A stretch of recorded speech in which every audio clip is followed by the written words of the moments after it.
বাংলার রাজনীতিতে একসময় যার নাম ছিল ক্ষমতার প্রতীক, যিনি ছিলেন দলের ভবিষ্যৎ মুখ, যার এক ডাকে হাজার হাজার কর্মী রাস্তায় নেমে আসত, সেই মানুষটাই আজ প্রশ্নের মুখে। ভোটের ফল প্রকাশের পর বদলে গেল সবকিছু। ক্ষমতার করিডোরে শুরু হল ফিসফাস, দলের ভেতরে উঠল অসন্তোষের ঝড়, আর রাজনীতির মঞ্চে একা হয়ে পড়লেন অভিষেক ব্যানার্জি। আজকের এই ভিডিওতে আমরা দেখব ভোট হারার পর অভিষেক ব্যানার্জির রাজনৈতিক অবস্থা, চাপ, বিতর্ক এবং ভবিষ্যতের লড়াই। বাংলার শাসক রাজনীতিতে অভিষেক ব্যানার্জির উত্থান ছিল দ্রুত এবং শক্তিশালী। খুব অল্প সময়ের মধ্যেই তিনি হয়ে ওঠেন দলের অন্যতম গুরুত্বপূর্ণ মুখ। অনেকেই মনে করতেন ভবিষ্যতে তিনি নেতৃত্ব দেবেন পুরো সংগঠনকে। যুব সমাজের মধ্যে জনপ্রিয়তা, আক্রমণাত্মক বক্তৃতা এবং সংগঠন চালানোর স্টাইল, সব মিলিয়ে তিনি হয়ে উঠেছিলেন এক শক্তিশালী রাজনৈতিক ব্র্যান্ড। কিন্তু রাজনীতিতে একটা কথাই সত্যি, ক্ষমতা থাকলে প্রশংসা থাকে, ক্ষমতা কমলেই শুরু হয় প্রশ্ন।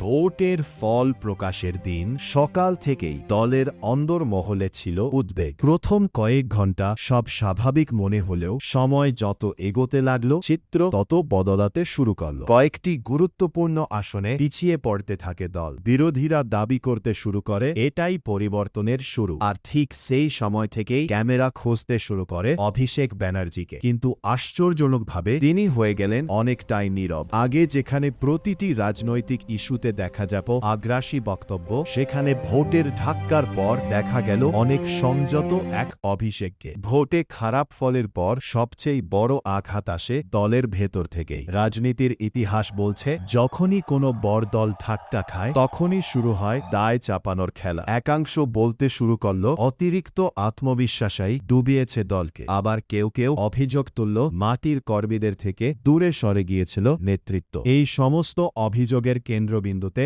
বারবার উঠে আসে অভিষেকের নাম, কারণ গত কয়েক বছরে সংগঠনের বহু গুরুত্বপূর্ণ সিদ্ধান্তে তার প্রভাব ছিল স্পষ্ট।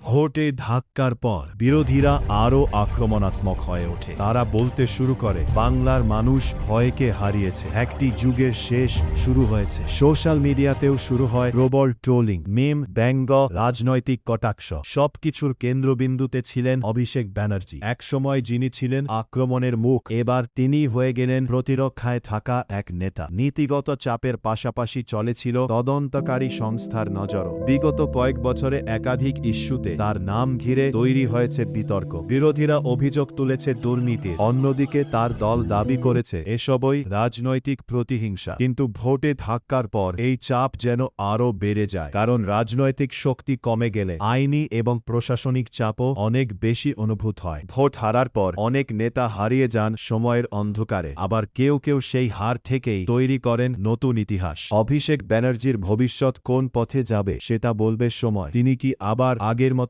শক্তিশালী হয়ে ফিরবেন, নাকি এই ধাক্কাই বদলে দেবে বাংলার রাজনীতির সমীকরণ? প্রশ্ন এখন একটাই, এটা কি শুধুই একটা হার, নাকি বড় রাজনৈতিক পরিবর্তনের